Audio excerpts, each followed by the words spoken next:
The man, the myth, the legend. Lamar Jackson changed the entire NFL last year, but here's why he won't do it again next year. Lamar Jackson had 36 touchdowns, a 113 passer rating, and a completion rating of 66.1. He was the first QB ever to run 1,000 yards and throw 30 touchdowns in a single season. Everyone called him just one word: unstoppable. Every week he had an amazing juke that went viral all over social media, but I just don't think that he's going to have the ability to do it next year, and I have three reasons. Here's the first one. In 2019, last year, he ran for 1,206 yards, and he was sixth in the league in rushing. He was the only QB that high up, and he ran for more yards than Saquon Barkley, Dalvin Cook, and Alvin Kamara.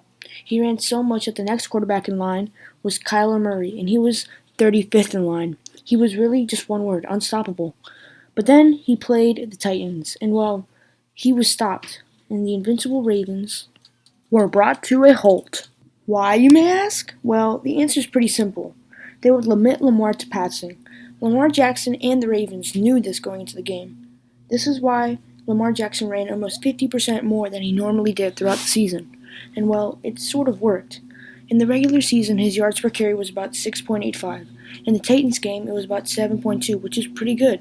But it wasn't enough because when Lamar Jackson had to complete and throw, he couldn't do it. So when his regular season routine of rushing wasn't giving him the results that he needed, he couldn't complete on the pass. In fact, his normal completion rate of the season was 66.1.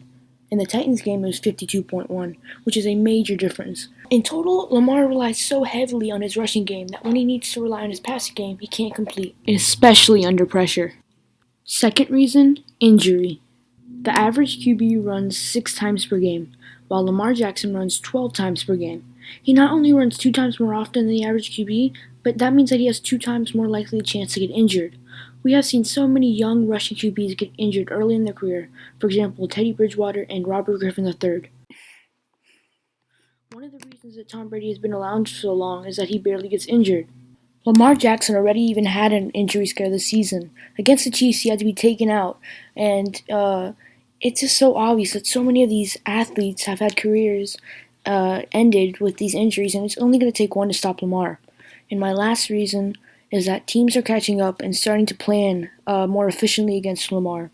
We saw a small portion of that against the Titans, and Lamar really had to rely more on his passing game, which, in my opinion, is one of the reasons that they lost. So I think that Lamar really is going to have to work on his passing game if he's going to be better next year, because teams have already gotten used to him running and have developed better ways to defend against him. So that's my opinion on why Lamar Jackson won't be as good next year. Sorry if I offended you. Anyways, if you liked the video, like it, and if you thought my opinion was trash, put your comments in why you thought so. Thanks.